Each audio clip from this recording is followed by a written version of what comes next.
What is going on, everybody? Welcome to another episode of the Make Fit Happen podcast. I am your co-host, Senior Jupington Borman. Joining me, as always, is I didn't mean for this to happen, Amanda Kim. And we have a very, very special guest, Mr. Devlin Dragonfly. Boom. So to start off the podcast, I'm sure that D Fly's a little confused. Reason being is this. So I have a confession to make, Amanda. Okay. And to you. You ate all the Oreos. No. I haven't had any Oreos actually. No. So Coach D Fly, oh my God. So if you guys that don't know, Mr. Devlin Dragonfly is actually one of the coaches at my academy, Peak Kickboxing and Jiu-Jitsu. And I have an honest confession that I have to make, Coach. There was a time in my life where I thought, you know what I'm going to do? I am just going to go do a little bit of kickboxing. It'll be fun, but I'm not going to overcommit. So my nickety name is actually Jupe, and that's what I've gone by since I was a kid. But everybody at the academy calls me Steven because I was 100% like just going to show up for a little bit, be Steven, and then bounce in like 3 to 4 months. So I'm like, I'm not even going to give him my nickname because it don't matter. So that is why you see Jupe everywhere. But at the academy, I am Steven. They're all the same thing. Jupe, you know what that reminds me of? What? Oh, well, you weren't there. But so I just realized you weren't there. But when Carlos took over as GM at Arapahoe, David would always be like, because his real name's Albert, but he went by Carlos. Okay.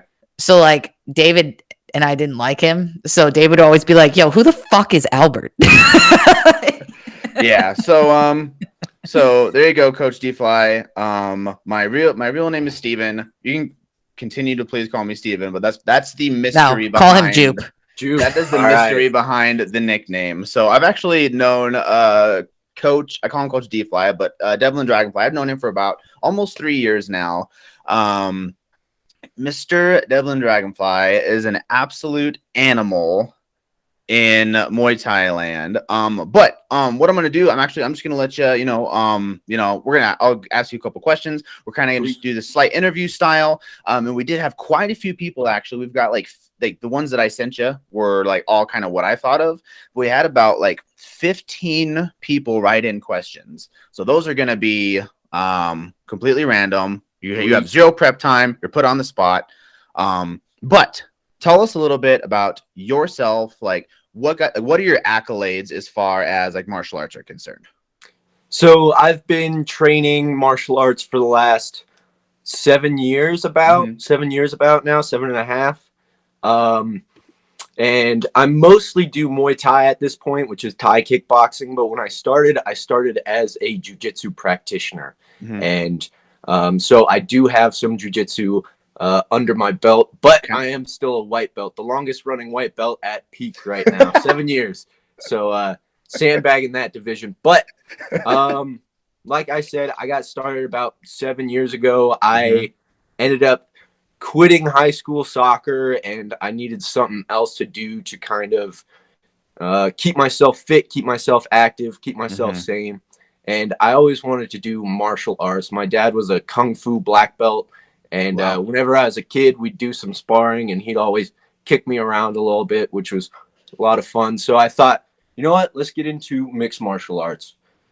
Because not only did I want martial arts, I wanted to toughen up a little bit as well. Sure. And, kind of get beat up. Because I was a very small kid, so I wanted to be tough enough to be able to carry my own weight around. Sure. Yeah. So what do you what's your weight class that you're in? So I am in the weight class. I'm between 127s and 132s. I'm trying to move up, so I'm trying to stay at 132s and hopefully move up to 137s at some point. Okay. But right now, the weight class is 132 pounds, which is a Muay Thai weight class. Gotcha. For mixed martial arts, I'd be 130. Okay. Gotcha. So, 7 years, and then I know I've explained a couple times, but I know that in traditional Muay Thai, there's no like quote unquote like belt rankings, but in the Westernization of Muay Thai. We've kind of got like a quote unquote belt ranking. So what is your ranking as far as Muay Thai is concerned? So as far as Muay Thai concerned, I am a brown-white ranking or brown-white project. So the ranking system, instead of belts, it's actually armbands that go around the arm. And that is one level away from black project. And then black project is one level away from crew level, which your crew level, like in jiu-jitsu, black belt is black belt, and then you get your professor stripes or your professor bars. That's after a year of doing, black belt jiu-jitsu, I believe. I'm not 100% certain on that, but crew level is like that. It's like the professor of Muay Thai, where you are recognized as black belt, but you have extra underneath it. And the crew level test, you do it under Crew Ajahn Chai, which is one of the guys that brought Muay Thai to the United States, and it's pretty intense. I can imagine. I die doing our little monthly test, so I can't even imagine what kind of a grueling physical test it is to test for crew. Yeah, they get the other crews to beat you up for the 3-hour period, and then they're like, "Here you go, you made it, you survived." Oh my god, rough. So I know you've done quite a few fights. What's your fight record? And I know you've got a couple of big time. You got a couple of championships from what I've seen. So what does your fight record look like? What are your accolades as far as your fight career? So my fight record right now, as it stands, I have 16 fights. I am 12-4, but I include all of my smokers in that record. So that's my overall fight record. Smokers are unofficial. They're not sanctioned by a boxing match, but they are, basically fights. They're just unsanctioned fights. Yeah. Where you go to a gym, it's agreed upon, and you guys, get your 2 3-minute rounds or 3 2-minute rounds in the ring. Right. And then I was explaining this recently. I kind of explained it. It's kind of like a scrimmage is what I would say. Right. Kind of how you explain it. That's how I'd explain it. Yeah. Perfect. And you have a belt as well, do you not? I have 3 belts. Oh, excuse me. Yes. 3. Okay. 3 of them. I have I was the first WBC Muay Thai amateur champion in Colorado. I got that at 125 pounds. Then they kind of changed up the weight divisions and went more towards Muay Thai weight divisions. And so then I held the 122-pound title as well. Okay. So 2 division titles right there. Then I have a Rev Gear National Championship belt. That's at the Class B level. So there's Class C, Class B, Class A. Class A is like 14 and up fights. So I had less fights when I got that championship. And then finally, the last one I have, it's not a belt, but it's a gold medal. I was the Class B Waco kickboxing national champion. Boom. Absolute beast mode animal. Which one is your personal favorite? I mean, obviously all of them are important, but like I would assume there's probably one that you're like, that's the one that I just love. So I like the national titles because it's national, Right. So if we're talking about the prestige that comes with the title, or are we talking about the fight that happened for the title? Let's talk about the fight. Which fight did you enjoy the most? The fight I enjoyed the most probably was the 122-pound WBC championship fight. That was against Quentin De Leon. That was a fun fight. Definitely went out there and controlled the whole fight, dominated him 5 rounds all the way through. So I tried to get the finish, but 122 pounds, you're pretty light. Yeah. So it's hard to get some umph behind that. Physics just is not on your side. Exactly. I was doing my best out there. Yeah, it's really the only thing I could say is that physics is just not on your side. Now, do you have any aspirations to go into like MMA versus straight kickboxing and Muay Thai? So, Somewhat, yes. Even though you're the longest standing white belt in the yes. world. Now, I have some reservations about mixed martial arts as well. It's a lot harder on the body than just Muay Thai is. And as a 23-year-old, I already have some injuries that are sticking around longer than they should. So that's kind of my biggest reservation for mixed martial arts is, you know, trying to keep my body as safe and as fresh as possible. Sure. But I do want to do mixed martial arts at some point if I can get these injuries to kind of subside a little bit. Why do you think that MMA is harder on the body than, say, just Muay Thai or just jiu-jitsu alone? So I'd say the positions where you're going from, you know, standing to the ground, those can be very heavy on the body. A lot of it's throws, slams, takedowns, and that impact with the mat can jack up a lot of stuff. But one of the biggest things for me, it's the neck and the spine. And so when people do takedowns like that, you're landing on your head, you're landing on your back, or maybe I go in and I shoot my own takedown. They sprawl really hard. They're sprawling right onto the back of my head or my neck. And so just that, it's almost, for me, jiu-jitsu is a very injury-prone sport because of the fact that, you know, it's two people with two different goals so closely attached and manipulating each other's bodies that sometimes something will get stuck along the way.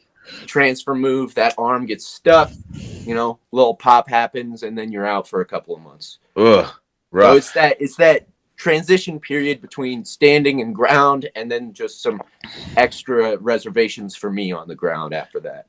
Yeah, the thing that makes, and I've told this to my lady as well. Like every time, so she's also a nurse, and she deals with like surgery, like people that have been injured, and they're now like after they've had a massive. Usually, it's like emergency things like car accidents or motorcycle accidents, but they have people that come in post surgery and they start like rehabbing them. So I told her that I don't think I'll ever do an actual like MMA. Because of the fact that, like, just from watching, when you put someone on the ground, it's just go until they're done. Yeah. Versus in Muay Thai and kickboxing, if you get a sweep or someone goes down, they're like, hold on, time out. Which to me would lead to not having as many injuries. Is that kind of how you feel as well? Yeah, that's kind of how I feel as well. You know, that ground and pound does a lot of damage. But I know originally when mixed martial arts was created, they were supposed to go until they knocked each other out. And so that's where that, you know, you hit the ground and you're still conscious. The refs like keep smashing them, right? And so you're getting your head bounced off the canvas more and more, even after either you got rocked or you got taken down. If you're still conscious, they're still going to try to put you out. Now that's changed, you know, over the years, because we realized that wasn't the best way to do things. Sure. But, you know, it's still a big aspect of mixed martial arts is that ground and pound. And, you know, you take a lot of damage in there sometimes when you're on your back and somebody's standing over you, raining down on you. Yeah, absolutely. Just beating the bejesus out of you. Yeah. So we already got that one out of there. Okay, great. So now, what does you don't have a fight scheduled, let's say, right? And you're kind of just doing your weekly training. What does your weekly training look like as far as skills, as far as my computer is just blowing up. I don't know what in the world just happened. Apparently my Google Chrome was like, here's all the cool stuff that just happened in the last 30 minutes. Okay. So in terms of, you don't have a fight scheduled, what is it that you're doing weekly as far as nutrition, hydration? Do you do any kind of weight training at all? And then like weight training versus skills training, what does a week normally look like for you? So for a week, I'm usually training about 5 days a week. When I am outside of a camp, I'm not getting ready for any fights. Monday, Wednesday, Friday. Monday, Wednesdays, I'm doing Muay Thai classes. I'm working on, you know, specific techniques, things that I want to implement in my game plan. I'm working on, you know, little details here and there, polishing up things that I'm not good at that aren't necessarily part of my game. Mondays, Wednesdays, that's when I'm doing that. Fridays is sparring. And so that's when I'll start trying to implement those things that I worked on throughout the week into my fight game. Now, Tuesdays and Thursdays, we have competition team training. This is where, I might not be in fight camp, but one of my teammates is. So we're all working hard together. So whenever a teammate's in fight camp, technically I'm in fight camp because I'm doing everything they're doing. But we'll do some weight training there, as well as, a lot more conditioning and more technical sparring. We'll do like, we call it, what is it? It's not stereotype. We all pick, like, maybe I'm a boxer. Maybe I'm a kicker, maybe I want to do clinch. And so that's how you have to fight that round. Like, let's say that like the opponent that you're facing is really heavy into kicks. So then you're helping your teammate who's in fight camp. And then their opponent is going to be kick heavy. So you're doing more kicks than you are trying to get into the clinch. Exactly. Okay. Exactly. But as for weight training, we do weight training on Tuesdays and Thursdays, and we usually do it every Tuesday and Thursday for, anywhere from 30 minutes to the whole hour that we're training there. But it's not like, See his face? He was like, it's not the super. It was about to exactly. And it's a lot more like compound movements as well. Like we're doing like single leg squats, or we're doing these reverse steps off of like box jumps.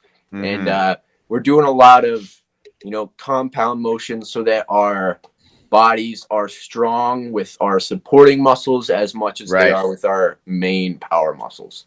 Okay. And you guys do like primarily bar, or is like, do you guys do more barbell movements, dumbbell movements, kettlebell movements? Is there anything specifically that you find works better for a fighter like yourself? We do a lot of dumbbell and kettlebell movements, just because you can get for me, you can get a bigger range of motion with those, in my opinion. We don't have a bar at the gym for barbell training, but I would like to do some more barbell training just for increased strength, stuff like that. For the most part, it is dumbbell and kettlebell stuff. So if you had a barbell, you probably would incorporate some barbell movements, but it wouldn't necessarily be like bench press. You'd probably do more like cleans maybe, or something like that, just to increase your power output and explosiveness. A bit more explosive movements. Yeah, just for that power output, because that is what we do. Right. Absolutely. That makes total sense. What does nutrition look like for you weekly when you're not in a camp? So when I'm not in a camp, I usually am not too concerned about my nutrition. I do maintain a healthy diet throughout, because I am an athlete. This is what I'm supposed to do, but I'm not focusing on it. I'm not micromanaging it. If I want to go out and treat myself a little bit, I'm more than happy going out and treating myself. I like to cook at home, and I've been working on being a better chef, because even though I like to do it, it doesn't come out great, and then I have to eat it, and so it's it becomes a whole process. But I've mostly been doing I'll do 3 to 4 meals a day, just depending on the size, depending on how much training I do that day. Because some days, I might have an hour-long training session where I'm training, and then I coach for 2 or 3 hours, and that's still a lot of physical activity where I'm holding pads, I'm moving around, I'm demonstrating. So just depending on the day, how much output I do, and how hungry I really feel.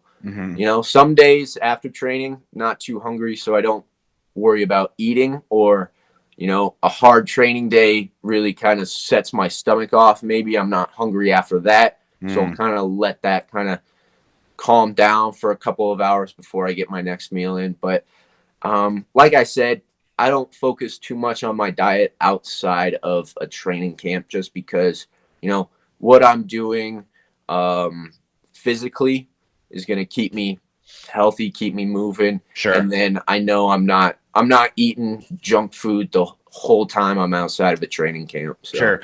What do you prefer, like sweet or salty food whenever you do have your little cheat days, your little cheat meals? It depends on the day. I'd say I got both a sweet tooth and I really like my salty foods as well. So it really depends on, how I'm feeling that day. What did I do that day? Do I want something that's nice and salty and savory that's going to make me feel good, or do I want something a little sweeter? Sure. That's a little treat to me. I have another confession to make. Oh boy. I just realized that I told Kay I was going to tell you. Sweet. So we got done. What did we do? I don't remember what we did. We're just out and about doing like grocery type stuff. And there's a Dairy Queen that's like maybe a block from our house. And oh my God. Did you get a Blizzard? Amanda's going to yell at me whenever I say this. Dude, so, it's funny because as he was saying like sweet tooth stuff, all I was thinking about was like, Dairy Queen. Yep. So we walked in. Story. We walked in, Katie and I. And the lady there's like, hey, what's up? Welcome to Dairy Queen. And she goes, I should probably know yours by now. It's a frosted animal cookie Blizzard, right? And then the best Blizzard there is. And then Katie does this. She just stares at me and then goes, how do they already know what your order is? And then I was like, do you want to tell me something? I was like, all right, cool. So you remember that day that you worked like 5 days in a row? She was like, yeah. And I was like, I was here every day. And one time I was here twice a day. And this little lady was working the whole time. So they don't have my order memorized at Dairy Queen. That's amazing. My God. Oh my God. is amazing. Yeah. She was just appalled. She was like, how often do you come here? And I was like every day for 5 days. So I think Katie will always be appalled by your eating habits, like on a weekly basis. I know. Oh my God, I eat so much food. You do. You're just in an endless pit. I know. Okay, now back to the happening here. So now we've got you weekly. What is it whenever you're in a camp? Does it change a whole lot? How much does it change, and what is different? It does change quite a bit. So I'm still doing all the training that I was doing outside of camp. My Monday, Wednesday, Friday technique sparring, Tuesday, Thursdays competition team. Okay. But I also add stuff on top of that. Now I'm training 2 to 3 times a day throughout that period. I add in the kickboxing classes that we teach, so I can get my bag work in. Bag work's super important, especially when I'm getting ready for a fight. And for me personally, I don't like going in there and just smashing the bags by myself. I get bored of that easily. So I like going in there when there's other people in there too. Yeah. We can all kind of hit the bag together. And there's like an energy too about the classes as well. Yeah. There's an energy. You're just like, yeah, we all got to work. Exactly. Yeah. And you got somebody else telling you what to do, which is easier than you trying to tell yourself and motivate yourself. All right, 100 kicks, let's go. And then after 30, you're like, I'm bored of that. But if someone else tells you 100 kicks, ready, go, and then they're on your ass the whole time, you're going to get through those 100 kicks. So that's why I like those kickboxing classes a lot. Plus, they're great for your cardio. Now, outside of that, I do a lot of running as well, especially in fight camps. I try to run every day. I'll get 4 miles in. I got a nice little 4-mile loop right around my house. It's a lot of fun. If I used to have a hard time getting the runs in because they took me a lot of time. It took a lot of time out of my day, and then I'd get home from work, I'd have to do my run, and then I'd be right off to training. But as you go through camp, those 4-mile runs tend to get faster and faster every time. So, you get them down to like a little bit over half an hour, and then you're all set, which is good. I personally enjoy running a lot. I don't enjoy the start of it where I'm just getting into it. That's the hard part. But once it's kind of, mid fight camp, my runs are, I'd say, my easiest part of training. I just get to listen to music and just go. And so it's nice to like just let your brain go. Exactly. Exactly. And the little run that I do takes me down around this lake around here, and it's got this little wildlife sanctuary through it. Nice. So, you run through that, and it's beautiful. So that 5 times a week, usually, I'm getting You're getting in 20 miles a week of running. Yeah. Yep. Wow. Okay. Yep. Running's important. It helps. Mm-hmm. It helps with shin conditioning as Mm-hmm. well. It kind of helps densen those bones, and then just cardio. Overall cardio, trying to keep that up. Yep. But other than increased bag classes, running, I'll also spend more time either with my coaches individually, working on game plan for the fight, because you got to come in with some kind of plan at this level. And then I'll also do some with training partners. After class, we'll grab pads, we'll go up into the ring, we'll do some hitting there, or we'll do a little bit of technique or a little bit of drills afterwards, just to kind of isolate some of the things that we want to work on. Gotcha. I love that. And then how much weight do you cut to get into your weight class? So it really depends on where I'm at before the camp. The most weight I've ever cut to get into a weight class was 18 pounds. Now it's cutting down to the 122 division. That puts you at 140 walking around about? Yep. Okay. Yep. And then some of them, like getting to 132, it's a little easier. Sometimes I'm right at 140 when I start that cut, or I'll be like 145. My weight kind of fluctuates throughout training camps, just what I'm doing, what I'm eating, all that good stuff, how much cardio I'm getting in. But usually I'm between 140 and 145. Okay. And so cutting down, I usually start with a hard cut. That's where I'm losing actual weight through the training camp. Sure. And that's just done through increasing the amount of training I do, increasing my calories out versus calories in. Yep. And so I focus on the cardio and then what I'm doing to refuel my body as well. Yeah. And so that I'll usually cut 3 to 4 pounds within an 8-week period. Okay. And then the rest of that is water weight. So I'm comfortable cutting anywhere from 8 to 10 pounds of water weight. That's a pretty good cut for me. Usually get that done within 24 hours. Sometimes I'll start the cut the day before. I don't eat dinner the night before I weigh in. And then the day of, I'm doing a lot more of that water weight cutting. Gotcha. We're here at the Make Fit Happen podcast, we're big proponents of calories in, calories out. So I love that you mentioned that, because that's with the science for bajillions of years. That's what it is. There's no secret science to eating, lime juice and maple syrup is what's going to make you lose weight. We hate that crap over here. Yep. And so Amanda would probably know more about the weight cut than I would, but what was I going to say? My brain just turned off for a second. Cutting water, cutting weight, super good. This is my question. Now, do you do any kind of macronutrient timing? So, like, for example, like you eat your carbohydrates after training specifically, or before training, or is it kind of just like the same as it's been the whole time? Usually I'll keep it somewhat the same throughout the camp. When I start focusing on my macronutrients, it's more at the end of my fight camp, because carbohydrates like to hold on to water. And so if I'm getting close to that water cut and I'm eating a lot of carbohydrates, it's going to be hard for my body to release the water that I want it to. Even though, I'm water loading and doing all that stuff. For the most part, I like to do carbohydrates before training, just to give me some of that extra energy, carbohydrates, fats. And then I like my proteins after training, just for that, recovery. Sure. Absolutely. Yeah. Definitely. Love it.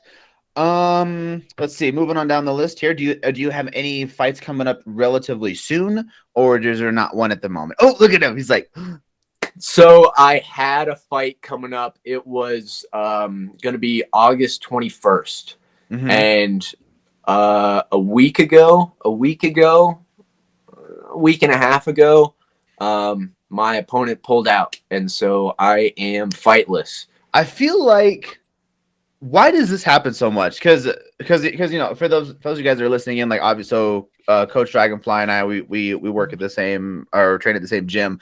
I feel like every time I freaking ask you, you're like, "Yep, got one coming up February 22nd." Why? And then your opponent pulls out. I feel like this has happened to you like 4 or 5 times since I've like known you.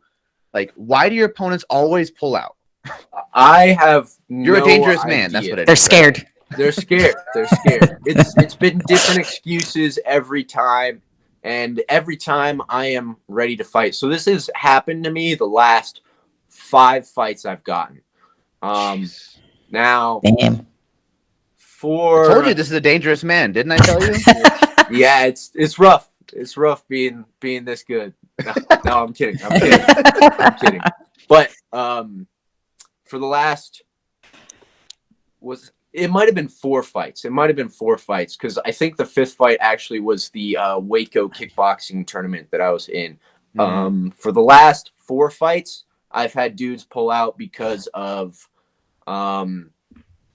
sickness. I've had dudes pull out because of, they decided to move the same weekend that the fight was. I've had dudes pull out because of an injury. I've had dudes pull out just because they were going to fight Muay Thai with me, but then they got offered an MMA fight and they chose to do the MMA fight instead. And so, as being a Muay Thai practitioner and a Muay Thai competitor, some people will choose to go to MMA instead of just fighting stand-up with me. Gotcha. Yeah. No, that makes total sense. Yeah. So, poo on them for quitting all the time, though. Yeah. For real. But yeah, I can imagine. So now, on top of being a fighter, you do coach as well, correct? Yep. Okay. And then, what would you say is kind of your niche with your coaching style? So I'm still figuring out my coaching style. For martial arts, I've been doing it for 7 years. I know martial arts. I can do martial arts. For coaching, I've been doing it for about 3 years. And so I'm still learning how to be a good coach. It's Always. 2 different things you got to learn, right? Yeah. Personally, I like the way that Professor Frizon, my head instructor, taught me. He was very, I don't know, I wouldn't say traditional Thai because I haven't seen the traditional Thai coaching style. Sorry. But the way he taught me, it was very, nose to the grindstone, get this work done. You're coming in, you're training these times throughout this week. We're going to work hard. We're going to push it. And I want my coaching style to kind of be like that intensity, that drive where I can get my students or my competitors, to really get in there and put in that hard work. For the most part, coaching style, I haven't developed my own individual style yet. That's because, once again, like I said, I'm still working on the basics of coaching, making sure that I'm giving people the right amount of information without, saying too many words or saying too little words. The perfect amount of words to describe what I'm trying to teach them. There you go. No, I love that. So Amanda's been coaching. How long have Amanda been coaching for? You've been 8 years. For 8 years, yeah. So Amanda's been a personal trainer to coach for a long time. Yes. I've had some skin in the game for about 4 years now. Totally understand. I mean, we're always evolving, always changing, and kind of like changing with the times and understanding your people. It's totally understand that it's it's always an ever evolving game. Yeah. Most of it's adapting to the person that you're coaching. That's the hardest part. Exactly. People learn in a bunch of different ways. Right. Sometimes they got to hear it. Sometimes they got to see it. Sometimes they got to feel how it's actually done right so that they can understand it. So trying to hit all those different ways. And I think the biggest thing is a lot of people, when they don't understand something, they're almost embarrassed, right? So they'll just say, okay. And then you have to figure out, okay, did they really understand? Or are they just telling me okay because they're too afraid to tell me that I don't understand this and I don't want to ask again? Yeah. There's a thing that I do where I don't overcoach somebody if they're not getting it, Mm-hmm. because that can be discouraging too. Like and my confusing. instructor, yeah, and confusing. Yeah. My instructor told me a story about how he was teaching somebody and the person wasn't getting it. So he grabbed him aside for 10 minutes after class just to show him, you know, how it's done. And he thought he was doing, you know, a good thing for this guy and really helping him out, giving him, Mm-hmm. you know, extra time out of his day. Well, apparently the guy saw it as he was so incompetent in the move that the coach had to pull him aside and give him extra, and it just was even more discouraging for him. Interesting. So, you know, being able to coach without over coaching, making them feel bad that they're not getting it, because for some reason people think that, you know, they should be able to see it and they should be able to hear it, and then they should be able to do it, you know, quite quickly after that. But the learning process, sometimes it takes its sweet time. So yeah, people that can see it like that and just get it, they're gifted. You know what I mean? Like most people can't do that. Most people need multiple repetitions before they actually understand something. And I think when people go into it and have that expectation of like, oh, I should just get it the first time around, they set themselves up for failure. Yeah. And it's, you know, it's interesting to watch as somebody realizes, you know, that they're not learning as quickly as they think they should be. But you just got to remember that, you know, it's your own individual path. It's not comparing yourself to the person next to you, because they got different goals and they're putting in different time and they're doing different things to accomplish those goals. Yeah. And you got to adjust. Like, I know, like for myself for a while there, I was only getting into the gym twice a week just because of my schedule. And I 100% was getting down on myself and getting discouraged. Like, I find myself, I don't know if he'll ever listen to this, but I find myself comparing myself to Matt Doyle pretty much all the time. Matt is an absolute beast. He's in the gym at least 6 days a week for at least 2 hours a day minimum, because I know he does jujitsu and he does Muay Thai. So I find myself comparing myself to Matt all the time. And I distinctly remember one day I was talking to Coach James. He's another coach at the gym, and I was like, man, like Matt came in after, so he did Muay Thai and he did competition team jujitsu, and then he came into my private to like come spar for a little bit.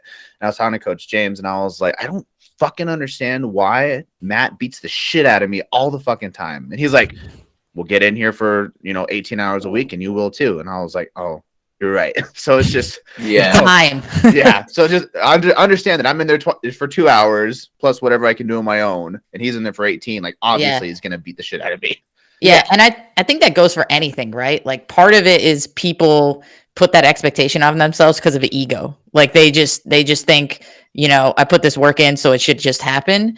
And I think when you're learning something new like that, you really need to leave your ego at the door and just be okay with like, I'm wrong, or I could work harder, or I don't understand it. And I think when more people do that, they'll get better faster. 100%. Boom. 100%. That's the golden nugget, folks. Y'all write that down. Okay. Nugget. That's a golden nugget. I love that. Okay. So my final question before we get into the write-ins is, where do you see, as of right now, with your vision? I know you've got a lot of stuff going on because I know you're also in a band. This man is an absolute shredder on the guitar. Nice. Where do you foresee your martial arts career going? And do you think this will be like a fight career for forever, or what do you see yourself in martial arts in the future? So, fight career for forever probably is never going to happen to anybody, unfortunately, just because the toll it takes on the body, and you know, just as you get older, you know, your younger competition comes through and they're more prepared physically. But I do want to be a professional fighter, professional Muay Thai specifically.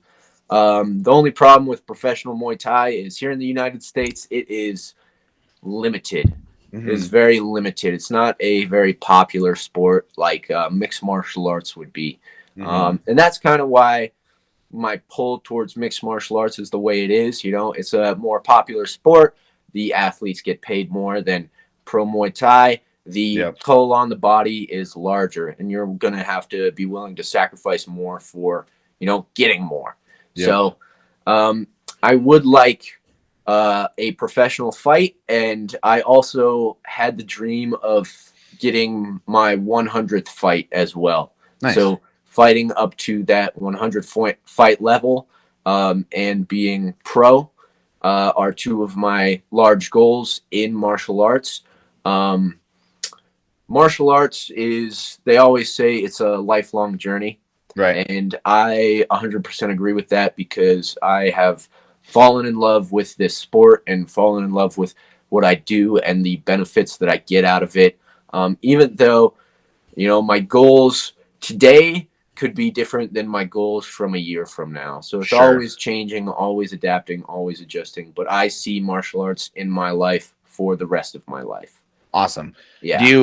Do you have any endeavors of like going to a bigger gym that's maybe more challenging?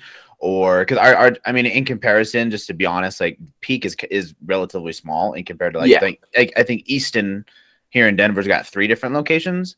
Like, do you foresee yourself staying here because you just fall in love with everybody, or maybe opening up your own gym? Like, do you foresee any of that in the future? So for the future and being a coach myself, I do plan on, continuing my coaching, because that's probably the part of this career that will last the longest, is my coaching abilities. Sure. Now, as for Peak, I love Peak, and I love the people in Peak and around Peak, and Professor Friesen and Coach Moda, they brought me up from having no martial arts experience to being a 2-time Colorado champion, 2-time national champion. And so I really appreciate them and see my loyalties there. Sure. Just because of that, just because of what they've done for me and what they've brought for me, I want to give back to them. Also, I'm going to tell you, this is not a gotcha moment, just so you know. Yeah. If the answer was you're leaving, this is not a gotcha moment. Okay. I don't plan on leaving, but life is crazy. And so maybe one day I decide to move all the way out to the East Coast, and I'm not going to be able to go train at Peak anymore. Obviously. But I'm going to continue my training. So for the moment, I would like to chat with my coaches about getting sparring partners and alternate sparring partners in there as well. Just because, as me being at that coach level, a lot of the people that come into sparring are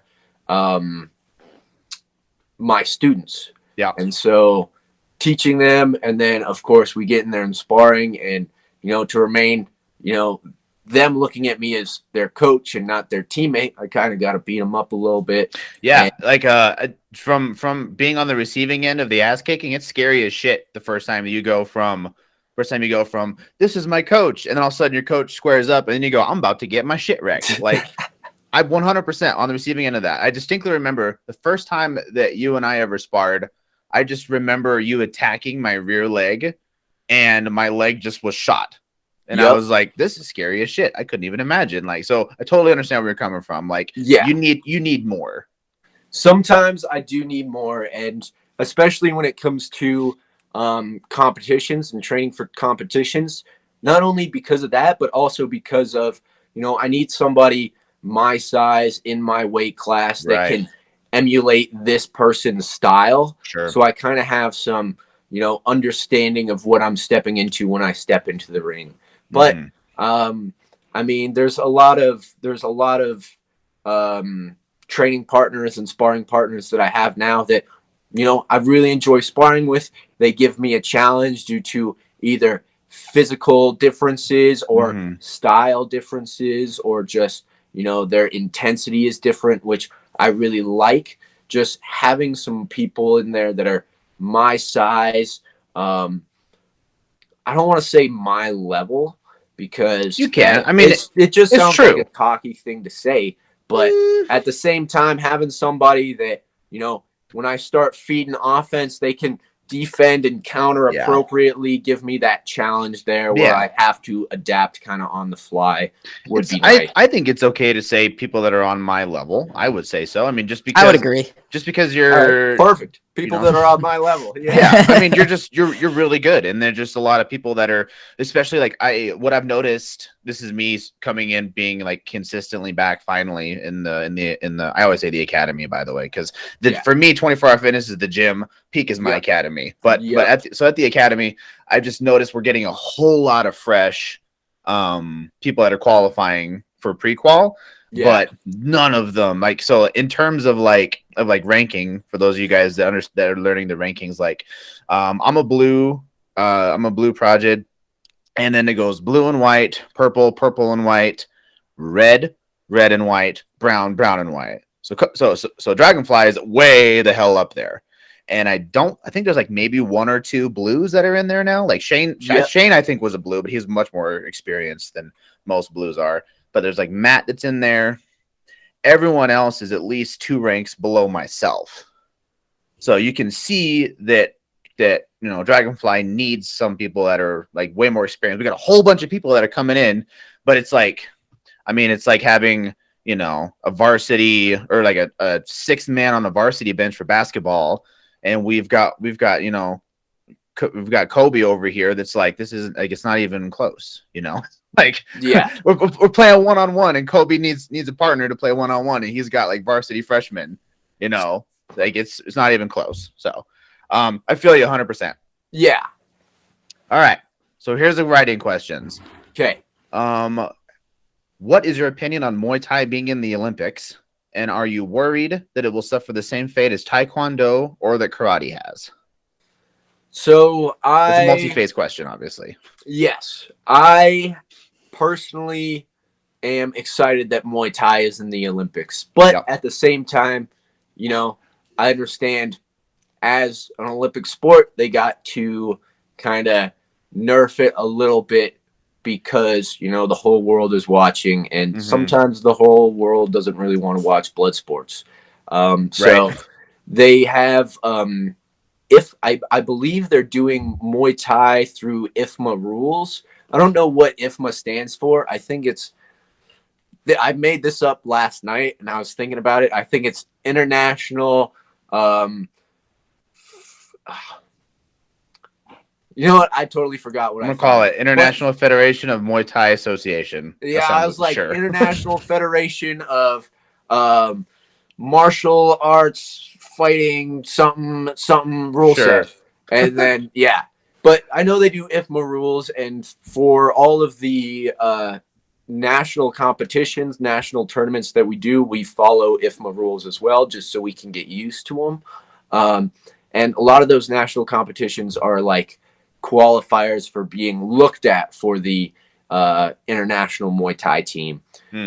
So going out and fighting there was fun. Now, suffering the same fate as Taekwondo, to be honest, I am not too caught up with my Taekwondo knowledge, especially how it's changed going through, to the Olympics, and how that process is kind of what it's done to the sport. I would say that it's kind of similar to like, so for example, from what I know about jiu-jitsu rules, there's lots of different jiu-jitsu rules, obviously. Shh, Siri. Like, for example, folks go for points, not necessarily for submissions or knockout, or not necessarily for submissions, right? Like I'll just use UFC as an example, right? You're trying to knock out somebody, you're not going for points necessarily. Exactly. And I think that's kind of what they're referring to. Is that lots of the Taekwondo and the Olympics and karate, they're trying to get like their big toe to tap them to get a point. Yeah. Versus going for a knockout. So I could see that somewhat happening in Muay Thai. The IFMA rule set declares that any strike that lands, be it a punch, a kick, a knee, an elbow, if it lands on its target, it scores the same as any other striking point. So if I jab you in the body or I kick you in the head, both score differently, but the effects of those shots are much different too. Like a jab to the body, probably not going to hurt that much. It's not your power hand. It's going towards the body. You got ribs. If they place it well, could definitely, knock some air out of you. But a kick to the head is going to do a whole lot more damage than that jab to the body would. But on the scorecard, it's going to look the same. Gotcha. That makes total sense. Who is your favorite Thai fighter specifically?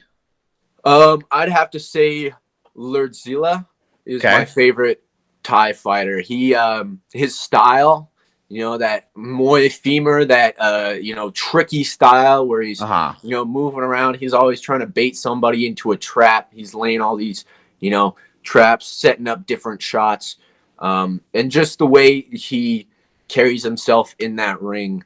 I really like his style. I actually was fortunate enough to train with him. Oh, wow. One of my buddies here in Colorado, Aaron, he runs a gym up in Loveland. I believe it's called Prodigy House Muay Thai. He gets a lot of advanced Muay Thai guys to do seminars there, and he'll bring them down to us at Peak just because, he knows us and he likes us and he's a good guy. And so he hooks us up. And so I got to train with Lurdzilla, and he showed me some cool tricks that I still kind of keep in my back pocket to this day. There you go. So that's for your Thai fighter. Do you have a favorite UFC fighter? Or do you not follow UFC very much? Because I know a lot of people that do traditional Muay Thai and more kickboxing don't necessarily. Like, I know Coach James is like, I don't even know anybody who fights UFC. Yeah. I like UFC. I like watching UFC. I like UFC fighters. Now, my favorite UFC fighter is no longer fighting in the UFC. GSP. George GSP. That's the guy that when I first started getting into mixed martial arts, he was the big man. Yeah. And, I always loved watching his fights and just the way he carried himself and the respect he had for the sport and its opponents. That went a long way with me. But some of my some fighters that are more current, more recent that I enjoy watching fight. I like Poirier, but I also like McGregor for different reasons. For different reasons, of course. I always think, a McGregor's fight is going to be crazy. It's going to be wild. Something's going to happen. Does. I like it. And it does. It does. Right. Either to or against McGregor. Yep. But Poirier, I like just his style. I like just how skilled he is in all aspects of the sport, and that he is the reigning champion. Now, for other fighters, I follow them and I like them, like Sean O'Malley. His style's cool. Yeah. But the dude himself is just kind of whack. I don't want to say like that. Like, doesn't seem like a bad guy. Yeah. He's just kind of, he's interesting. Yeah. I'll put it like that. He's an odd cookie. Yeah. Yeah. But, for sure. I don't follow UFC as much as, I would if I was an MMA fighter. Right. Sure. You got that right on the head. Yeah. Yeah. What is your personal style of fighting? Muay mat, Muay femur, Muay cow? Like, what is your personal style?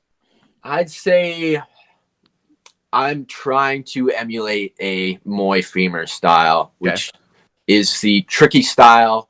A lot of in and outs, a lot of traps. Being able to kind of dance your way around your opponent without them knowing what's coming next. I like that style, but I tend to find myself kind of, when I'm really in there, really fighting, locking into a very, I don't want to say aggressive forward style, because, I've gotten in trouble with that a bunch of times, but it's a very technical style where I'm thinking of pushing forwards. I'm thinking about the game plan, and I'm thinking about chopping the leg. Gotcha. Yes, so, I have experienced this. Yeah, the leg chop is gnarly. It's real. It's real. It's real. Yeah. This was the point where you can't like walk upstairs the next day. Like it's a more precise pain of like a very intense leg day. Gotcha. Like imagine if you took like a really rough, like your hardest leg day you've ever had, where you've got your walking lunges and your heavy squats and all that stuff, and you took all of that pain that's in all of your leg, but you put it in like one little like 2-inch spot. That's what it's like. I gotcha. Yeah. I I had to feel the power of the leg kicks before I actually started throwing them. And so the first time I got leg kicked to death was it was at a nationals tournament. It was it's probably the biggest Muay Thai tournament in the world. Because out in Thailand they don't really do tournaments, but here it was like upwards of 600 to 800 fighters. Jeez. You know, it keeps growing every year. It's the TBA Classics tournament out in, I believe, Des Moines, Iowa, and it was the finals, and this was like my first tournament, and so all I was doing was brawling. Right. You know, you get in there, adrenaline's going, you're like, all right, I just got to put this guy down. Yeah. So I brawled my way all the way to the finals, and then this guy just came in with a game plan of chop the leg, and holy smokes, it is an experience getting your leg kicked out from you. Ugh, can't even imagine. The final question that we've got for you before we wrap all this up is, what is your opinion on the one? Are you familiar with One Championship Promotions? Yes. Okay. Are you familiar? What do you feel? What do you think about One Championship having Muay Thai fights with 4-ounce gloves and 3 rounds and compared to traditional Muay Thai style? I like it. I think it's cool. Because of it's almost like a mix between Muay Thai and Lethwei without the headbutts. You know, it's getting like down to almost like it's bare knuckle. Yeah. Where, you know, it gives you a lot more options in the clinch when you can actually use your fingers instead of just being here, you know, clenching up. Right. Where you can actually use your hands. But just the speed and the power transfer that you get with the 4-ounce gloves, you know, there's more exciting knockouts, which is why, you know, the sport's kind of doing it. That's what people tune in for. They want to see that, which, you know, I can agree with. I like watching that. I think it's awesome. And doing Muay Thai with the 4-ounce gloves instead of the traditional, you know, Muay Thai gloves or boxing gloves. Sure. Personally, it's exciting to me. Yeah. It's exciting to me just seeing how the sport's evolving to, you know, bring a little more excitement or to show the world a little more that, you know, this is Muay Thai. Doesn't matter, you know, if you got the 4-ounce gloves on. Doesn't matter if you're, you know, you got the 16 ounces on. Doesn't matter if you're doing bare knuckle, you know. Boom. Love it. All right. That's the interview with the infamous Devlin Dragonfly. Where can they find you, Coach? Where can they find you on the social medias? Social media, you can find me on Instagram, just at Devlin Dragonfly, no spaces, DEVLYN, and then on Facebook as well. You know, throw me a follow on Instagram or something. I'm always posting about fights that are coming up, or, you know, shows as well if you guys want to rock out around the Denver scene. Other than that, I want to thank you guys for having me on. You know, this was a lot of fun. This is my first podcast that I ever did, so it feels good to get that one out. When you're super duper famous and you're the national and you're like super Muay Thai famous, all I'm gonna say is we were the first. Y'all can suck it. You guys were the first. You guys were the first. Yeah. Boom. Yeah. Everyone's gonna be looking for this video when I make it. That's right. Heck yeah. Exactly. This will be on YouTube. Fingers crossed as long as it saves all correctly. Right. On our YouTube channel, the Make Fit Happen, and obviously on the podcast, all podcast apps, Make Fit Happen podcast. Until next time, y'all. This has been the Make Fit Happen podcast. Love, peace, and protein. Peace. Uh-oh. Can I make it stop?